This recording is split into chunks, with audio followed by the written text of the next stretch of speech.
Hey, Jay here. I don't normally do this talking thing, so just bear with me.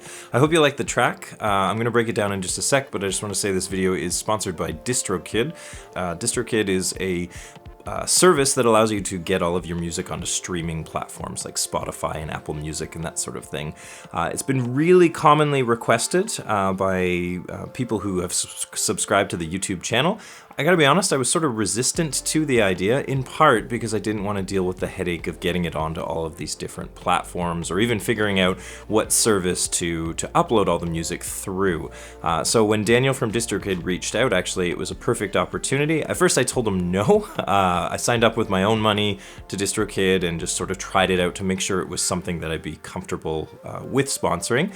But very quickly it became obvious that, like, yeah, it's a pretty amazing service. It's a pretty unbelievable value for the musician, to be honest with you. It's I don't understand their business model or how they can make money off it. But in any case, it's really easy to log in, really transparent as to what you are and are not paying for, how to sort of leave your music in perpetuity if you need to, how to check your stats, how to upload new albums. It's all really straightforward and easy, and it's actually encouraged me to continue to upload other albums to streaming services. So yeah, if you are on one of those streaming services, look for me there. I'm happy to have DistroKid sponsor this video, and thanks Daniel for reaching out. There's also a code, it's right in the description for this video, that will allow you to take an already kind of ridiculously good value, yearly value for DistroKid, and actually make it even cheaper, and it kicks a few bucks back to me, so feel free to use that if you'd like. Yeah, on to the actual making of the music itself. Yeah, so the song you heard today was almost entirely constructed of samples that are all from one album with one exception. And this is an extension of a really fun challenge that my friend Dave and I did last year. My friend Dave has a really amazing record collection, and he sent me along a record to listen to, sample, and try to create a whole song out of. We jokingly call it Dave's Sample Challenge. So it was such a fun time for both Dave and me that we decided to do it again, actually. So this time Dave sent along another this is such a beautiful record by Cesar Mariano. My first step was to listen through it, and I did that actually with my Patreon subscribers, which was a lot of fun. We just listened in real time, and I grabbed my favorite snippets. Oh man, listen to that.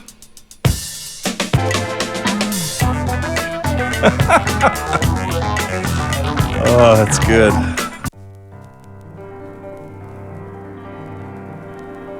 That's already amazing.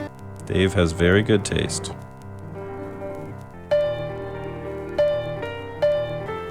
There's a song right there.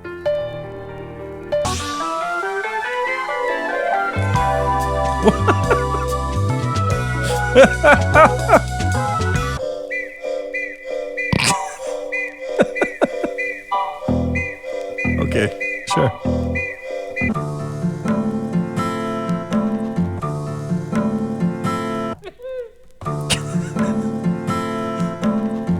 And then once I had some samples to work with, I could start to try to construct those samples into, an A section. So I used my favorite guitar line, this really spooky, weird acoustic guitar thing.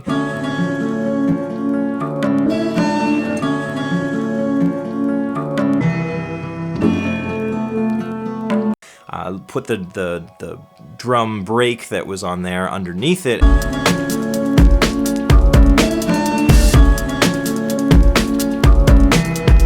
And then away I went and kind of figured it out. A lot of the album has themes in 7, 7/4, and 7/8. So I wanted to maintain that theme, so I wrote the song in 7. And then similarly, I sort of used those sequences in their natural 7 state in order to create the shape of the song. Once I had some of these samples all layered together, I had a complete A section. And from the A section, I actually then went to one of my acoustic guitars and just played acoustic guitar for a while with that chord progression and tried to figure out where some of the possible places to go were for a B section or a C section.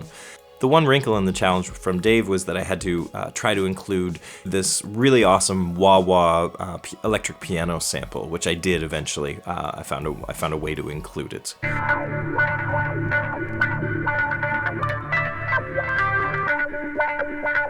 So once I had my 3 sections, I took all of the audio and exported it as these longer stems. And then I took those stems and imported them onto the Octatrack. Now the MPC is amazing for so many things. It's so good at cutting up samples, manipulating them, changing them, and then sequencing them into basic sequenced ideas. But the Octatrack just gives this extra level of performability. It's limited in its own ways, of course, but one thing it really excels at is performance. So once I had those stems in the Octatrack in 3 different sort of patterns, the A section, B section, and C section, I could clearly see what the song needed, which was, in my opinion, the bass and a pad. So for bass, as ever, I leaned on my favorite bass synth, the Moog Minitaur, and for pad, I thought I'd try out that little Juno boutique, the JU-06a, and that ended up being a pretty fun choice. So with the 2 synths, the Octatrack, and all those audio stems from the MPC, I was able to put together the song from beginning to end. Now this takes a little bit of work with the Octatrack because you need to develop some scenes.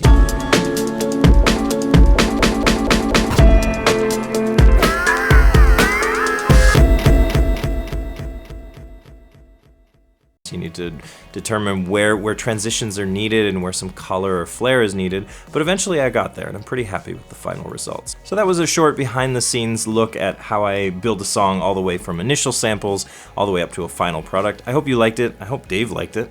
What do you say, Dave? And yeah, if you're looking for longer or more elaborate or more detailed videos on my workflow, even like that listening party I mentioned before, or even explorations of synthesizers. I keep looking over here because I've got the Arturia Polybrute on the table here, and I was tinkering with that the other day.